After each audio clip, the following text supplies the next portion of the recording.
Science and Technology Council, IIT Kanpur, to present this sapling to Sri Narayan Murthy.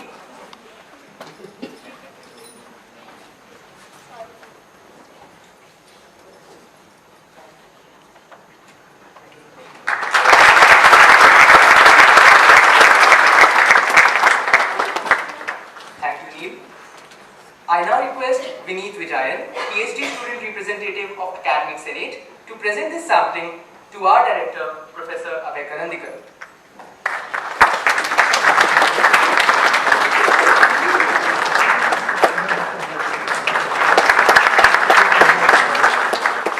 Thank you, Vineet.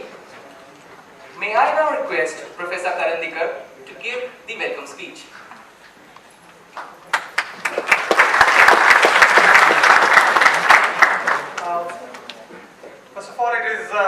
Good morning, all of you, and it is indeed a great honor and privilege to have with us Sri Narayan Murthy and Dr. Sudha Murthy here. Both of them need no introduction, so without much ado, I think we should start the program. We are lacking time as well, and I think I would just request that we will have a question. Yeah, I think Q&A would be a better idea. Because students will have a lot of questions. And if anyway they are moved to sermons, I don't want to add additional. Let them ask questions, try to answer as much as I know. So I request that you be brief, introduce yourself, and so that so don't ask a long questions. Ask a short questions and expect a long answer.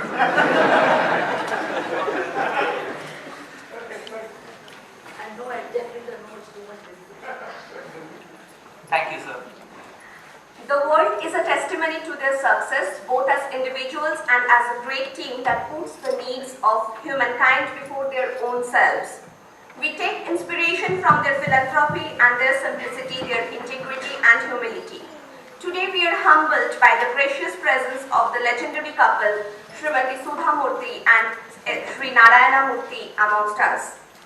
An alumnus of IISc, a computer scientist by training, Srimati Murthy challenged the status quo since the beginning of her career at Telco by being their first ever female engineer.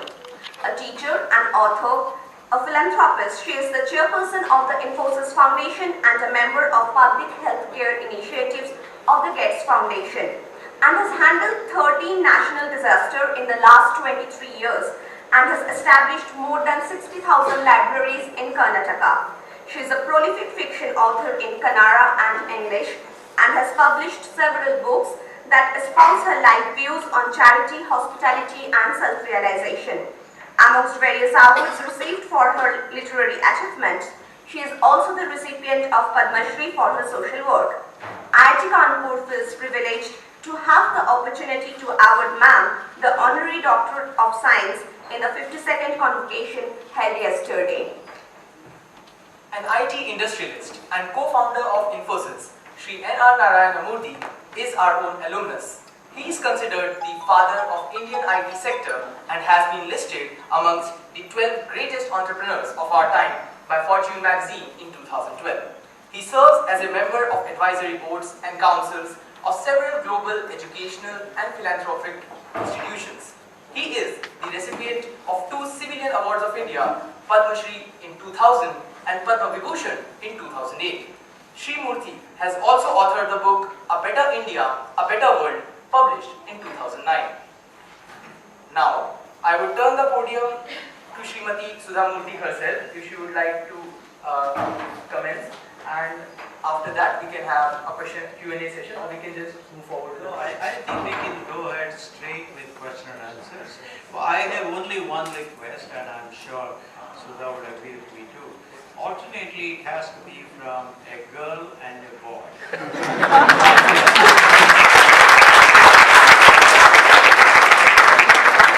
First a girl and then a boy. Because girls are smart, they ask more.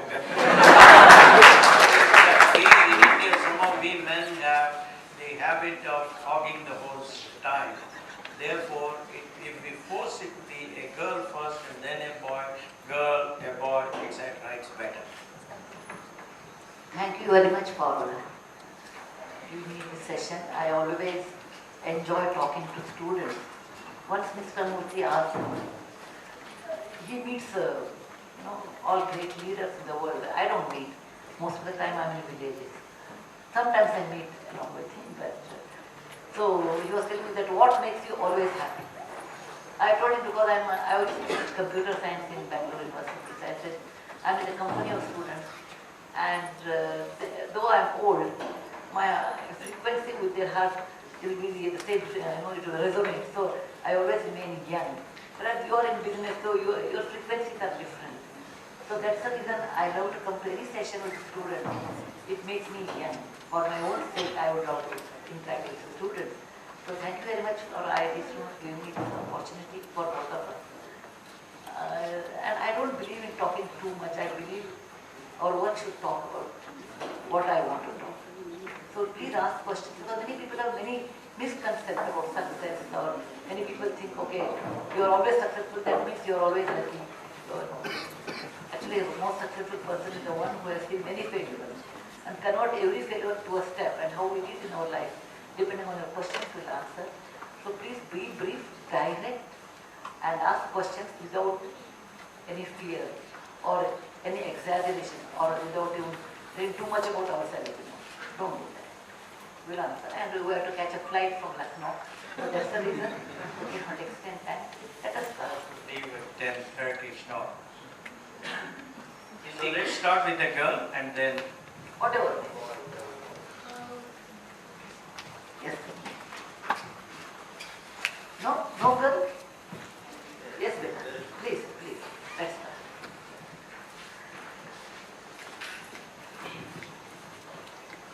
Good morning, ma'am. Good morning, sir. I have a question to you. Ma'am, how has your literary journey began? Which journey? Literary journey. Okay, my literary journey.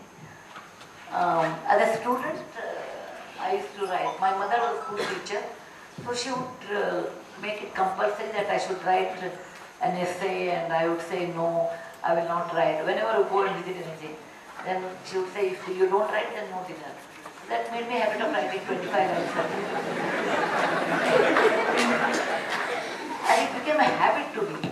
So I started writing about rain, I started writing about blooming flowers, etc. And then I used to write fairly good essays in school. But I stopped writing when, in teenage, I'm sure like any other teenager, you will write something, great, something happens in life, or which is what I'm doing now. But I started writing again after my engineering, because engineering, in that period I did not get much time. My first book came when I was 29. It's in Kannada. Kannada is my mother tongue. I wrote because I backpacked to America all alone, thanks to Murthy's funding. So I realized that I can write and that can be a book. So I started writing at the age of 20 seriously. But I started writing in English at the age of 50. Until that I never wrote in English. I always wrote in Kannada, all my novels. At the age of 50, George, who was the senior editor of Indian Express, he told me, Sudha, why can't you write a column for Indian Express? I said, no, my mother tongue is Kannada. I am a Kannada medium student. That means up to 10th standard, I have learned physics, chemistry, mathematics, everything in Kannada. So I told, I am not very confident, how will I write? He said, you are a storyteller, and it is nothing but, it's a vehicle. Language is a vehicle, but the story is more important. I said, okay, I'll write one, and let me see. And I wrote, I gave it to Indian Express, they published immediately.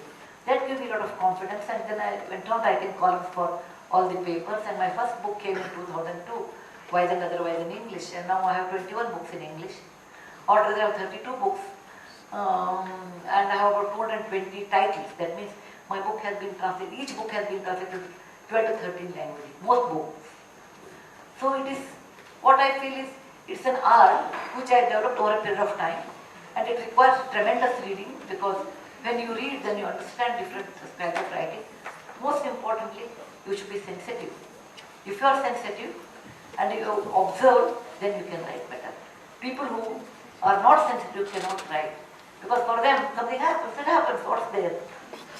But for a writer, it it happens, what is the consequence, what is the past, what is the flashback, what is the extrapolation, all these things will be there. So if you are sensitive, if you read well, if you practice writing, and you are not in a hurry to publish within within 20 I publish a book, don't do that. And when somebody suffers, you can understand, and you should feel that, and then only you will be able to write. It is not always you have to write a romantic, happy ending story. That's only in Bollywood. In real life, this is the way I started writing. But the advantage of writing in English, it can reach many people. It can be translated in many languages. My books are in Kashmiri, Dogri, Urdu, many languages there. So the advantage of writing in English is that. And when I write in Kannada, I write in a shorthand on a paper. When I write in English, I write on a computer. And I think in English that time. When I write in Kannada, I think in Kannada. This is my way of writing. Over a period of time, you get this idea how to write. Then you see the pictures. In my case, every author is different. I see the like a film frame I can see, and I only go on describing. At the end, it becomes a story. Thank you very much.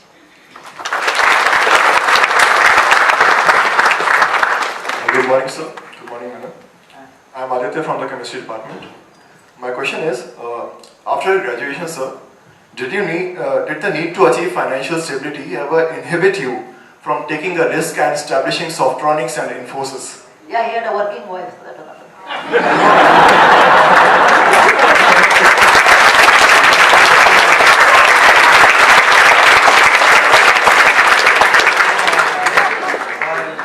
I do agree what Sudha said. Actually, my ability to be moderate about the financial requirements started much before. We were just 12 students in our graduate studies in electrical engineering with specialization in computer science. At that point of time, there was no computer science degree at IIT Kanpur. And out of the 12, all of us, all the 12 had received 3 jobs, paying about 1,600 rupees per month. Telco, Disco, HMT, Air India, etc., etc. And I was the one who had not yet accepted any of those jobs.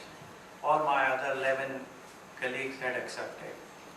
Then I got interviewed for a job at IIM Ahmedabad as a chief systems programmer. And IIM was installing India's first time-sharing computer system, based on what called HP 2000A system. And that was the 3rd business school in the world after Stanford and Harvard, which was installing a time-sharing system. I was also told that I would have the opportunity to write a simulator for TDC 312 and 316, which was the Electronics Corporation of India Limited computer. And I would also have an opportunity to write a basic interpreter. And finally, I would also have an opportunity to produce an operating system to handle time sharing on TDC 312 and 316. But there was only one catch, and that was the salary was exactly half of the other jobs, 800 rupees per month. So then I sent a telegram to my father, short telegram, and he just wrote back saying, talk to your teacher and do whatever he says. I went to Professor Rajaraman and I asked him, look, I have these tough choices. One gives me double the salary, but it is in the industry, whereas the other one gives me an opportunity to learn a lot, to write an interpreter, to write a simulator, to write an operating system, etc., etc. But Professor Rajaraman said, if I were you, at your age, I was 22, he said, if I were you, I would then take up a job where there is much opportunity for learning. At this age, put learning on the front burner and money on the back burner. Therefore, even at that point of time, I took a job at half the salary, unlike all other 11 colleagues of mine. And I can assure you that I have not regretted that.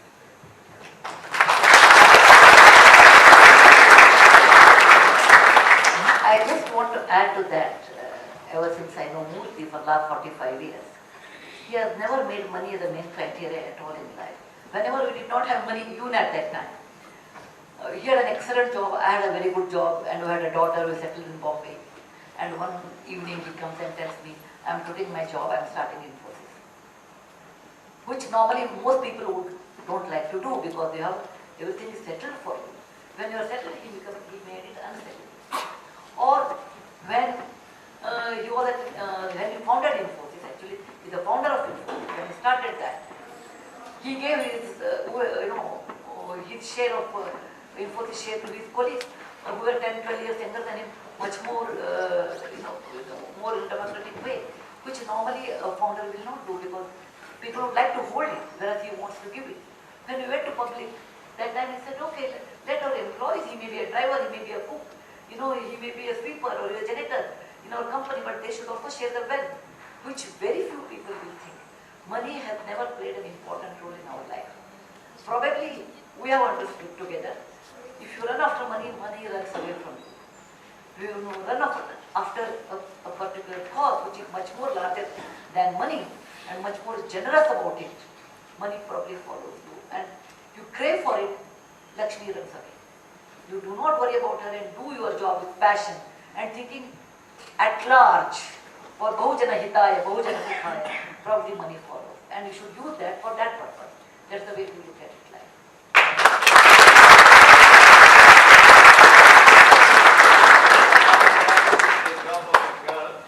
Because we are alternating.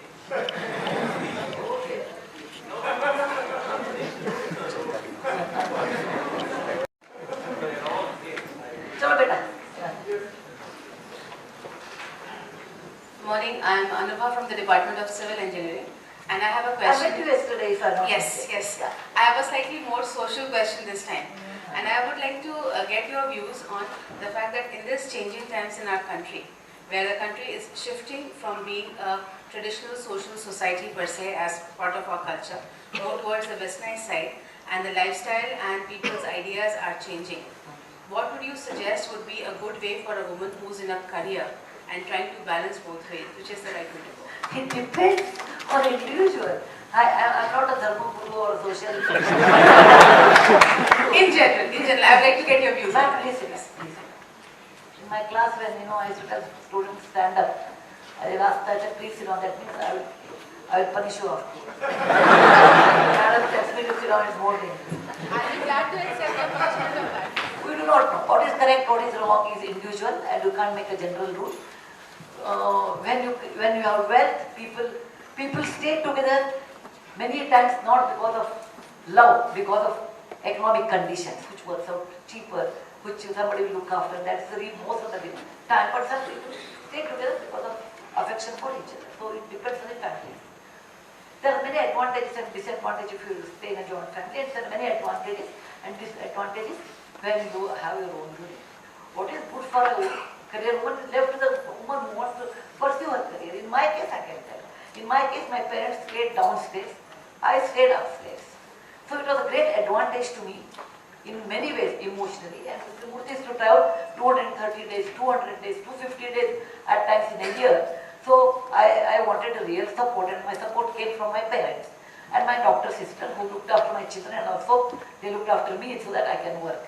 So it depends on individual.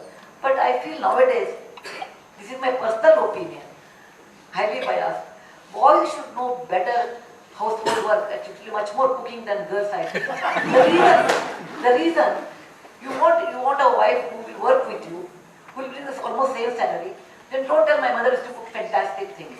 Your mother was a housewife, she could do all those things.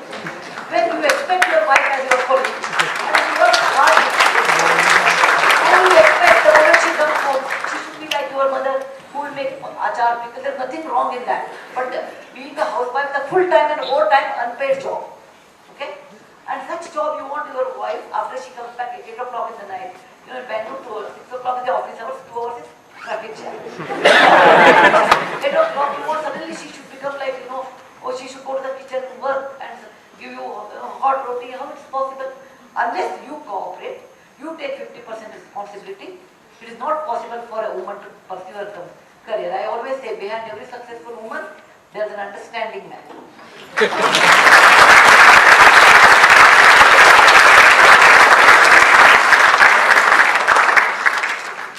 Good morning, sir. Good morning, ma'am. My question is that how anyone can handle ego?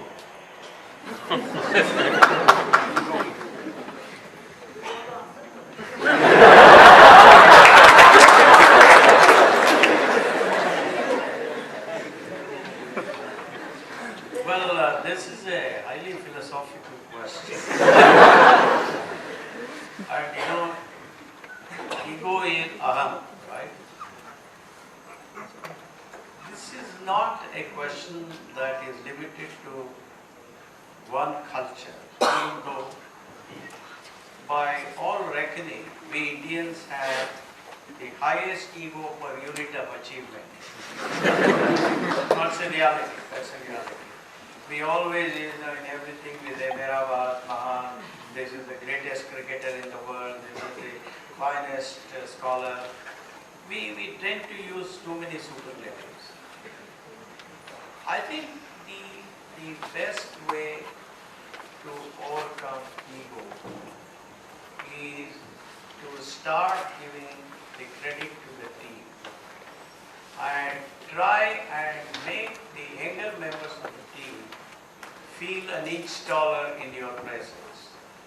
Make them feel that they are the owners of what has been achieved. This requires a lot of effort, lot of proactive efforts.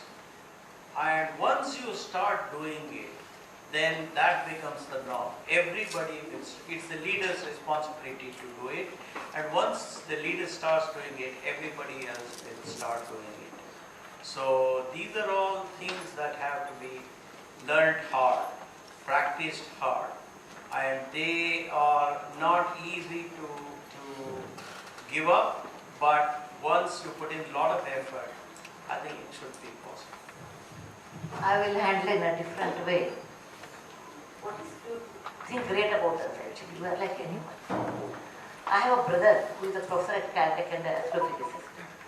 So I asked him once, you know, he did 50 papers on nature or something. So I was very proud. I asked him, is it not great? He said, look at this. Look at the universe. There are many Milky Ways. There are many suns. And one of the suns, there are many planets. In one of the planets, there is Earth. In this Earth, there are many countries. In that country, there is a country in India. In that country, there are many states. In that, Karnataka is one state. In Karnataka, there are many places. And Hubli, I belong to a place called Hubli. Hubli is one town. In Hubli, there are many houses. And we are one house. What's great about it? What's great about it? If you think we are something fantastic and great, then unnecessarily you feel you get ego. If I am very beautiful, please remember that Aishwarya Rai. If I am very rich, please remember that the Bill Gates. There are always people above you and below you. You are normal. And your set of circumstances, you have done something nice, it's fine. Much more than that, you should not take credit because really life is not worthy of fighting for ego. It's not really not worth it.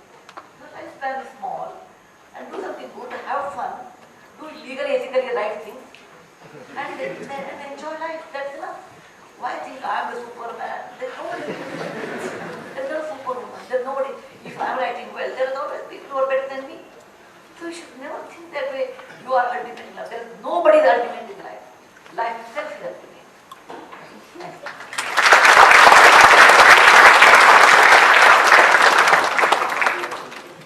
You know, the other day I was coming from London, day before yesterday, and next to me was Kareena Kapoor, who was sitting in her seat. So many people came to her and they said how she didn't even bother to react. I was a little bit surprised. Whichever came to me, I stood up, we discussed for a minute or half a minute. That's all what they were expecting. But She must be a million admirers, she must have been tired. the issue is, Murthy, a founder and a software person will have maybe 10,000. But film actors will get a million. that is not the issue. The issue is when somebody shows affection, I think you can also show it back in however cryptic manner you can. I think that is very important. Anyway, these are all the ways to reduce your ego, that's all. I was very funny. For 20 years back, maybe 20 years, I was traveling in one of the airlines and my students, one of them has become an air hostess, she's chief of that. Okay. Said, ma'am, how come you're in economy? I said, I paid for it, okay.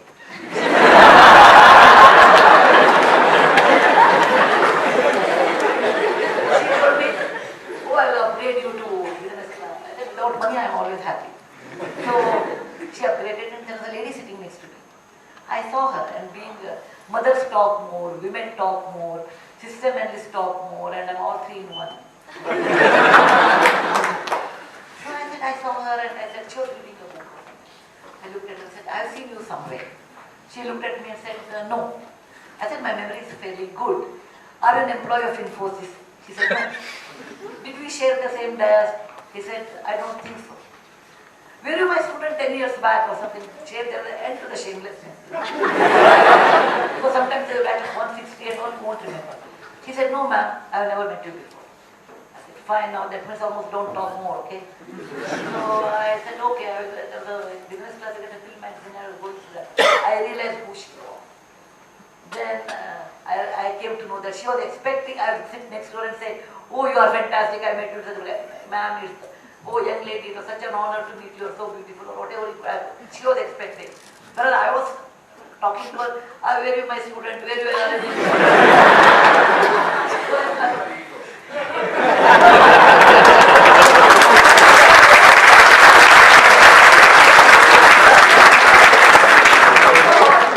I saw her picture, then I realized she was a film actress.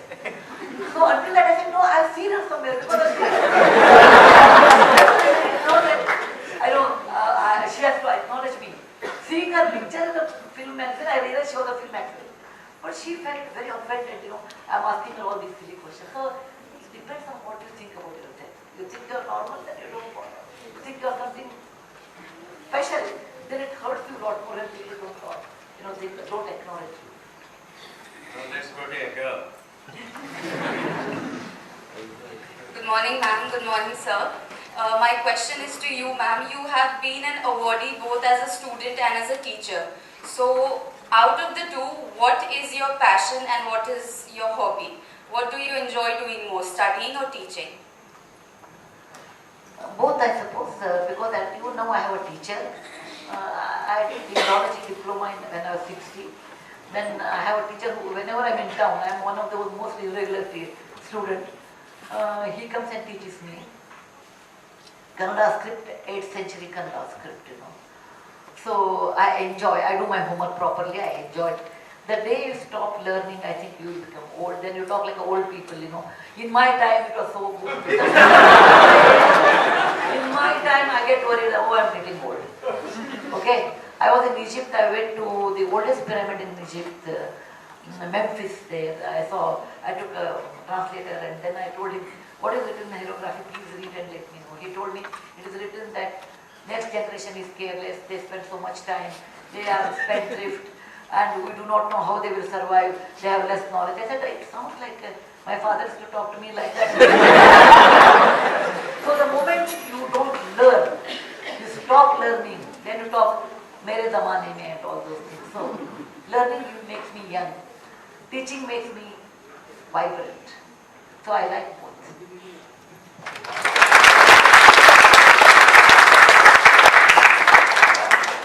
Just to the podium. Just to expand on our question, you are also a philanthropist, an author, a teacher.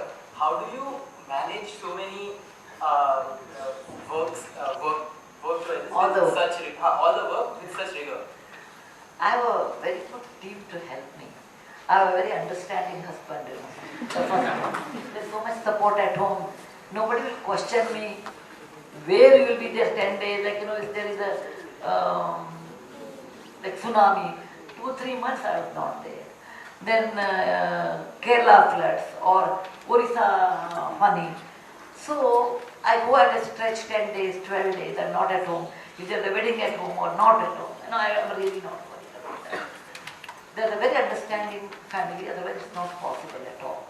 For a woman to make very successful careers, very important, a very understanding family. For man also it's important, but women require more in our society.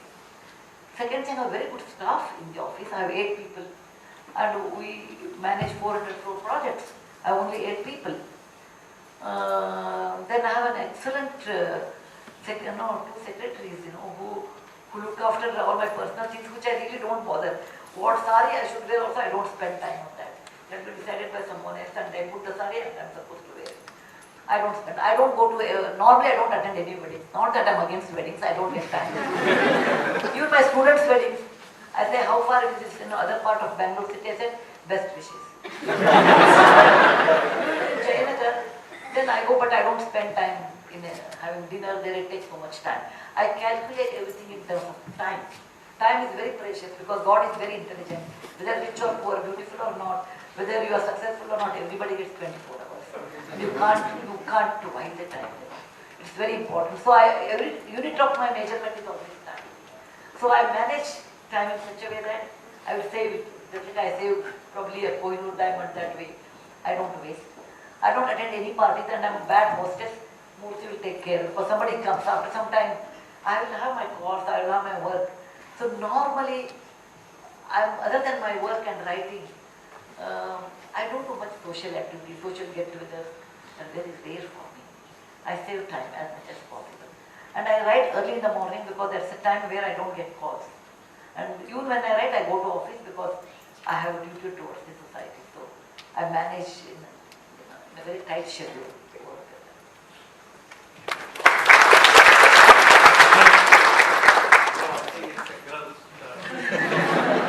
I think, we Indians, we have to learn to be disciplined. Here in the Potwal. I spent about 6-7 months a year outside India. And therefore, I have this constant comparison. And I find that once we have set up a rule, that alternately it will be a girl and a boy, I think we have to follow that. Therefore, please, I hope you will not kindly mistake me. Just that I want that rule to be honored. That's all. Hello, ma'am. You said, ma'am, you're off for 20 days or 2 months and your husband doesn't ask you for that. He doesn't bother. So how do you take it? You said it, I have an understanding. I hope you didn't mean he doesn't bother.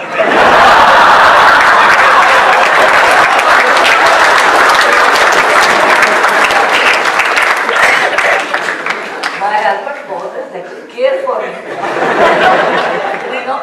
How do you differentiate between that he's an understanding husband and he lets me do what I want to do, or he's no more emotionally attached to me?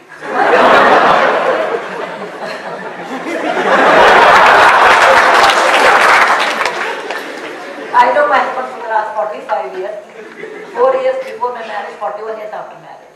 So I know what he is. He doesn't bother, I never said that. He bothers, that's why he makes it compulsory when I'm out. He says, I have to take a security with me because I go to sometimes an area where it's hard to go. I have to call once a day. I have to carry my water, he takes care of that. But he understands my passion for my work.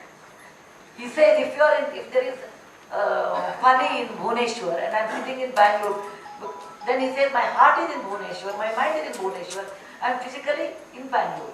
He says that is not correct. We should allow, that's the way I interpreted his way. He believes every flower should bloom with its own pace, its own wish. Not somebody should control it. And so the same thing I have done that for him. When Murthy travels 6 months in a year, I understand his busy meetings. It's very important in marriage, you should understand each other than any gifts. Okay, you may not give birthday gift. We don't even remember each other's birthday. Our daughters tell us, ma'am, Amma, it's your wedding anniversary. Mr. Murthy will not even know. It is not bothering. The care is the passion. The passion, without that you don't survive. Or without that passion, you are not happy. And he allows me, or he supports me in my passion. And it's the greatest, it's the greatest quality I feel. When I go for 2 months, he's really worried about me. Because in case I get jaundice, I go to an area known as Bhawanipatana in Orissa, 14 hours from Bhubaneswar. You have to take a train, then you have to take a jeep, then you have to take a boat, and then you have to walk. And then you have a jumping jaundice there. He's worried about me, that how will I survive when in case something happens to me. But he understands also that without that I will be unhappy. And that is the reason a person who is not emotionally attached will not even bother where you are. But a person who is emotionally attached and who cares for you always is concerned about what you like. And that I feel is most important for all girls. It is not the rich husband, it is not the powerful husband, it is not the position, it is the understanding man you should marry. More than that, otherwise you won't be happy in life.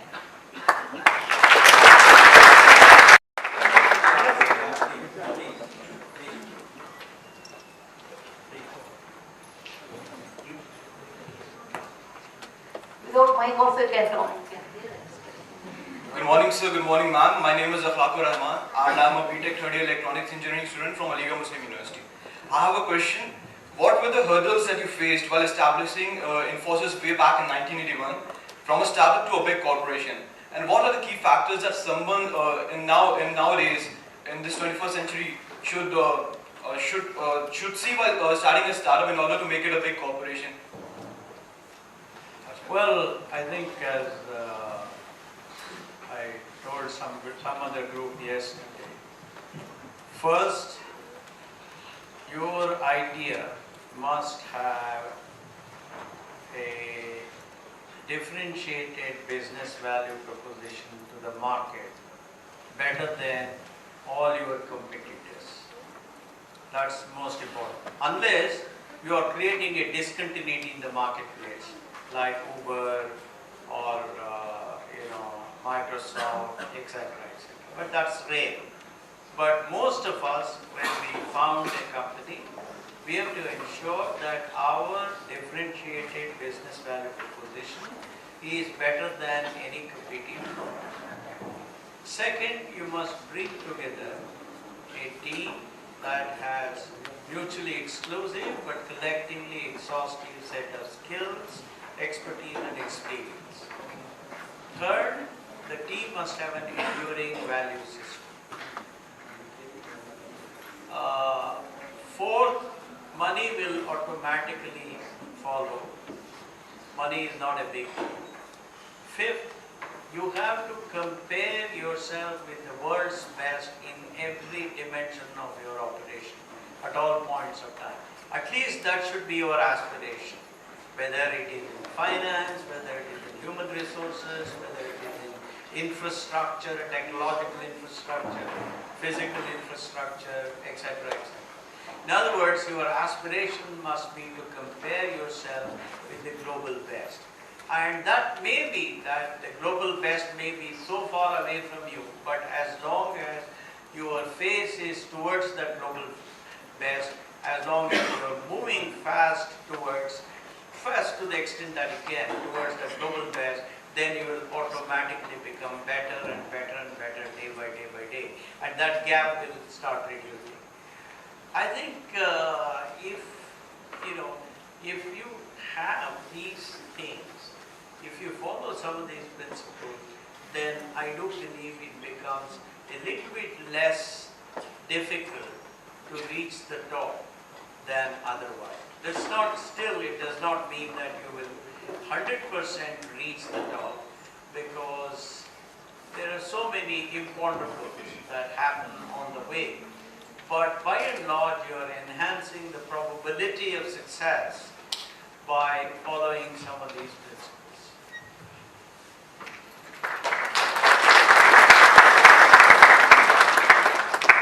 Hello, ma'am. Ma'am, today we youngsters face a lot of social pressure, how we look good or we are beautiful, we have thin or flat,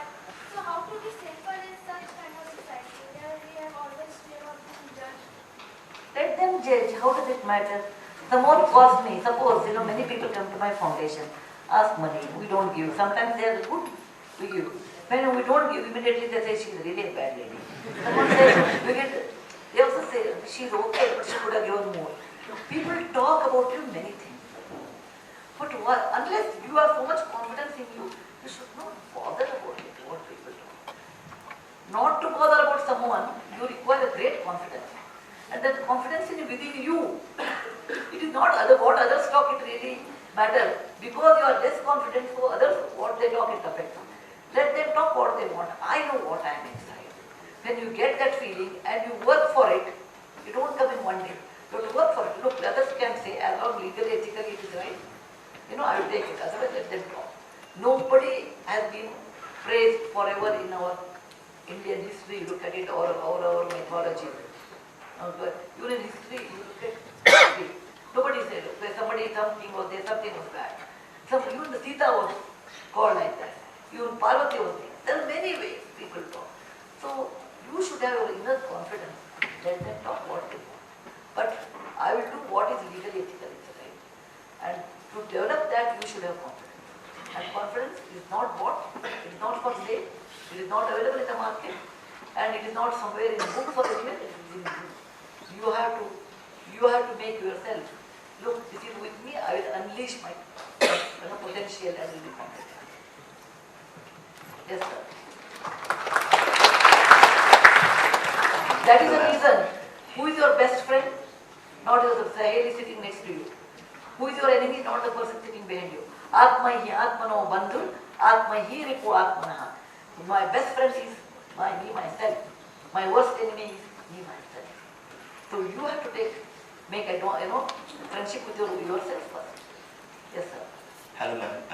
Your greatest admirers are the kids. And this is my humble request, if you can give little time, because they have come with your books to get a signature from your side. Okay, so this is a small request from Of course, no problem, because when they buy my book, I always feel part of my royalty is paid for signature. Okay? I will start. Actually, I want to tell them, for all kids, I want to tell them very secret. When I write kids' book, now I am 69, I will be 69 soon. So if I am writing for 12 or 13 years kid, it takes a day or day and a half for me to scale down myself to be a kid of 12 years. I think like them. To think like them, I have to scale down because they are not biased. They have wonderful words. They are inquisitive about things. And it's nice to be a kid. So I will try to become like that in my mind. Physically I can't. Mind I can become. And then I will see the entire book in their angle. You must have seen a book, you must have read a book, The Magic of the Lost Temple, I think. Nooni is my granddaughter. Actually, in real life, Nooni is my granddaughter who is only 6 years old. I thought if Nooni is 12 years old, and that Aji's role or grandmother's role is it's me. I became Aji at times and I became Nooni at times. When I became Nooni, I was 12 years. When I was Aji, I was this age. So, I do that mental exercise and then I write. And that's the reason children like that book, because when I write, I become a child. When I finish, it takes again a day and a half for me to grow up and become stable at my age. So that's the reason I become a kid when I write. That I want to tell you people.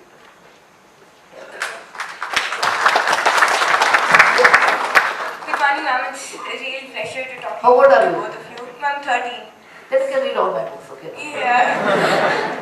So my question is to both of you. So which books mean most to you? Like which have influenced most to you? Not necessarily just ma'am's, but any other book also which has influenced you a lot or means most to you. Yeah, Murthy has his own answers. I have my own because we read lots of books, thousands of books we have. We have some 20,000 books at home. Different genre. When I was a teenager, my book reading habits were different, and different poets or different writers were very important to me. And then when I started reading more and more, then I like more British authors because their expression was much better than American authors. This is my personal thing. Then Murthy introduced me to George Mikesh, a kind of a humor which I enjoyed more, and I read all George Mikesh books. Jerome K. Jerome I used to like. Not many books are there on Jerome K. Jerome, I suppose.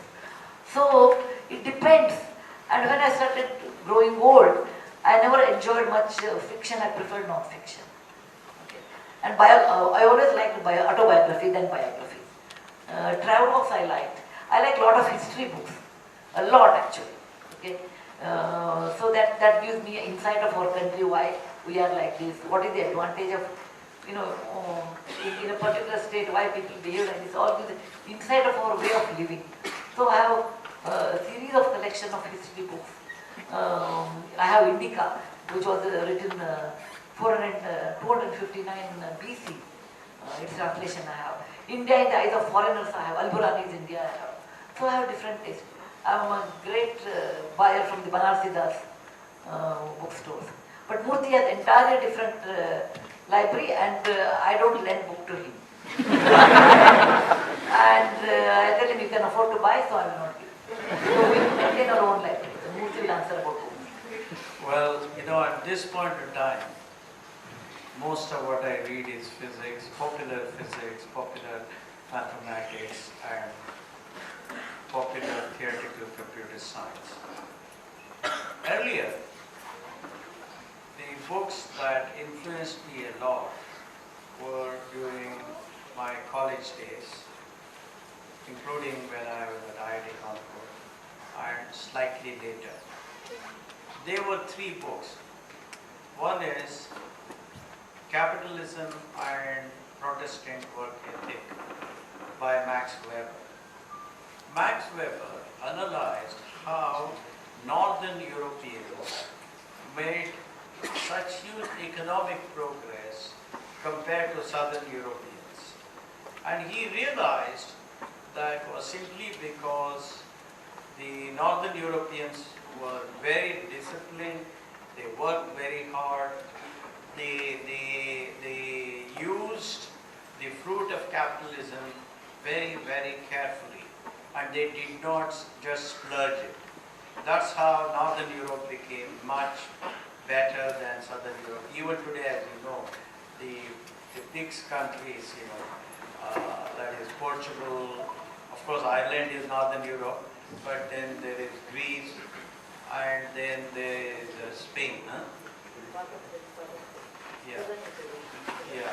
So they are much less developed compared to Germany, England, France, Scandinavia, etc., etc.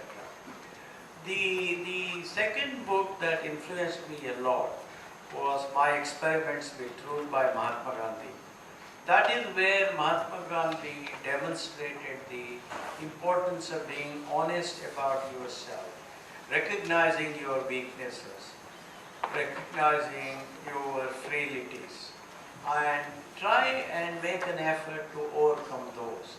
And number 2, it also talked about how to, in a very positive way, try and influence others. The third book I read and liked, and that has influenced me a lot, is what's called Peau Noire Masque Blanche. That's French title. In English, it's called Black Skin, White Mask. It is written by an Algerian doctor. He is no more. He died in '61. He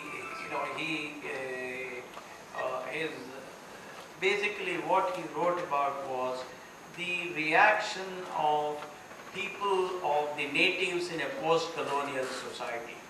How the elite among the natives, the elite, the powerful and the rich among the natives behave worse than the colonizers. It's almost, even today, when I see in India transactions, I am reminded of that book, because in Algeria it was the same, India it is the same, Pakistan it is the same, etc.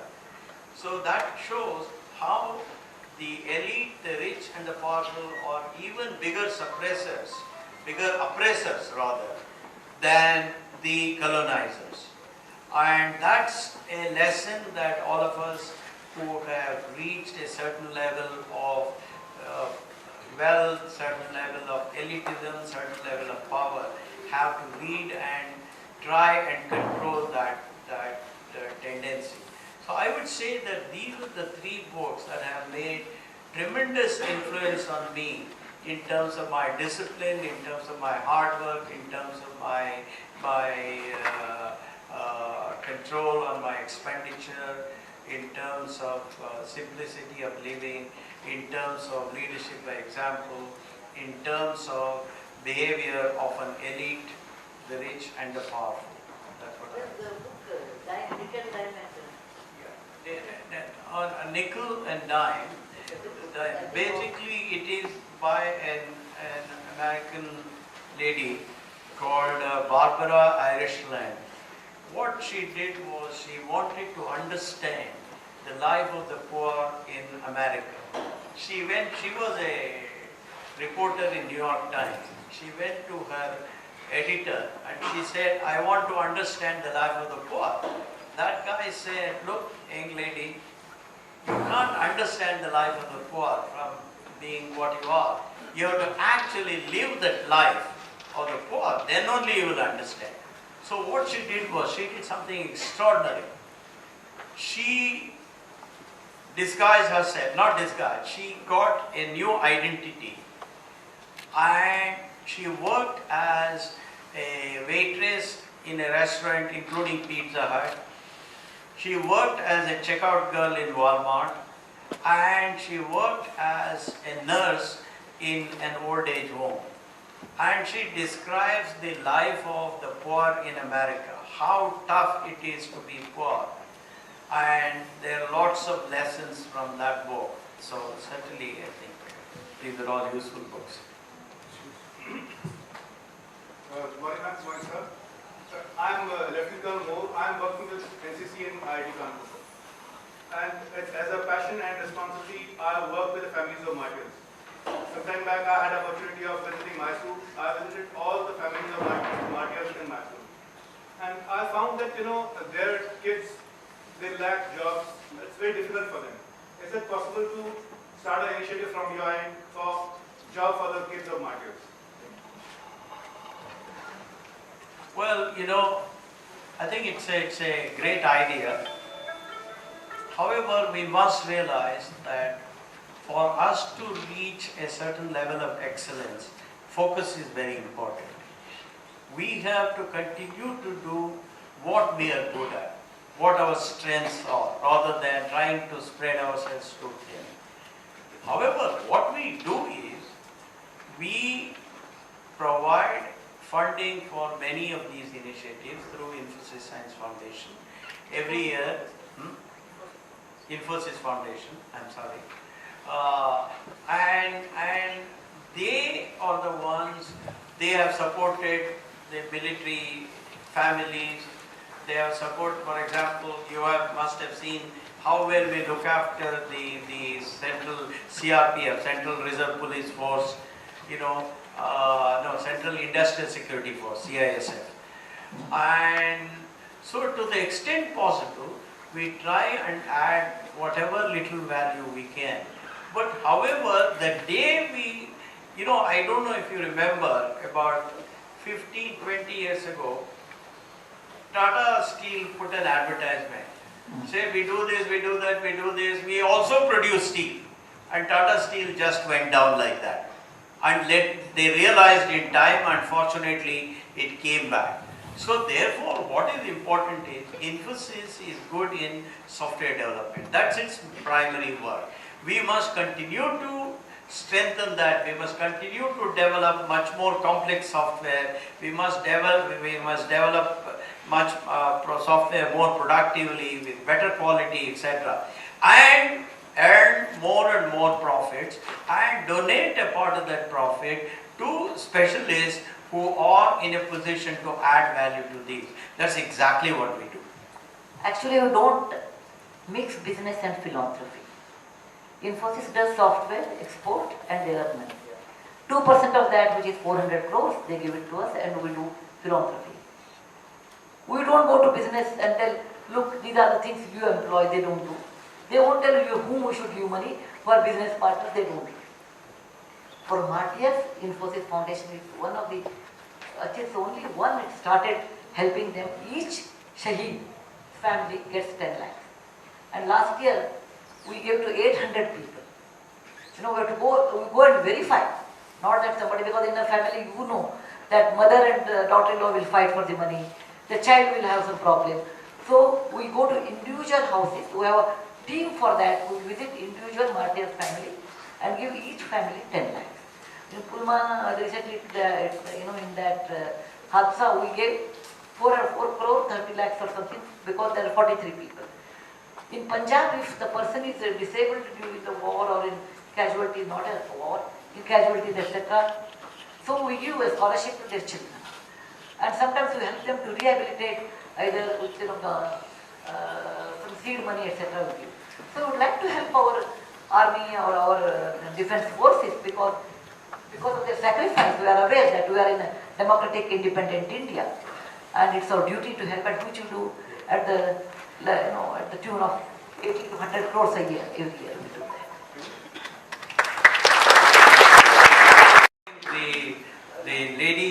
The ladies must have the last word, and therefore Abhay has decided that this will be the last question. And he has been so kind to manage that our visit has been very productive. So let you please ask the last question. Yeah, you stood up just now, please. Good morning, ma'am. Good morning, sir. My name is Shadya Mandal and I am 13 years old. It's almost a dream come true to meet you all. And my question is that you have been meeting so many people in your life, famous, non-famous. How has this affected your life? For me, it doesn't affect much, because if they are famous, well and good, it's fine. If they are famous, it's we appreciate. If they are not famous, that's also fine. We are not famous 50 or 40 years back. We are like one of them. If they are famous, it doesn't affect me as such. I look at them, appreciate their effort, their achievement, and that's it. I don't take it in a personal way. Look at them and look at me. I never compare. Every flower is beautiful in its own way. Everybody has their own marathon to run. Everybody is a God's gift.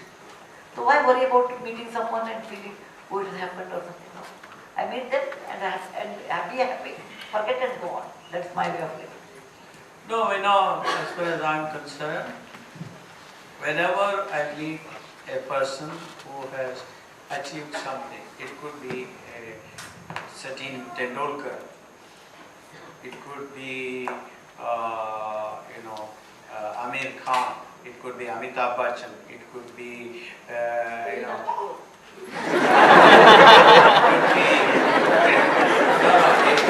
could be Hargobind Khurana, it could be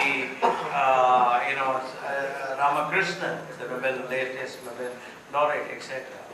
I find that each of these people have certain characteristics that I can learn from.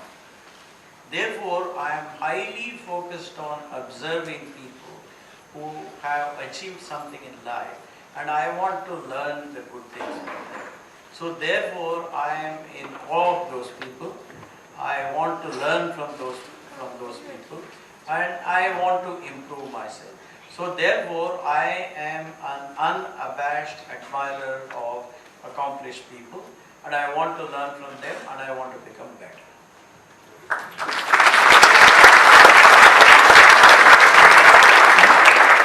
On that note, thank you once again, ma'am. Thank you, sir. May I now request Manish to present Srimati Sudha Murthy with a small token of appreciation on behalf of IIT.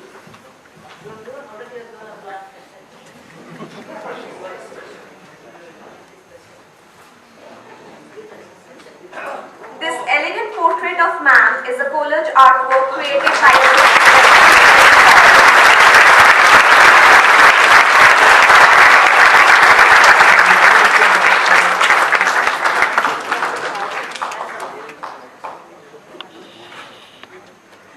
I now request Neil, Secretary Science and Technology Council, to present this small token of appreciation to Sri Narayana Murthy on behalf of IIT Kanpur. This portrait of sirs is a collage artwork created by our students Prakhar Kumar and Saurabh.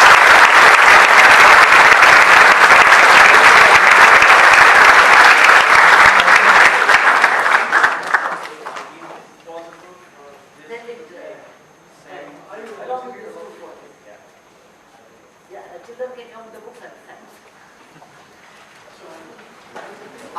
I now request Manish to give the vote of thanks.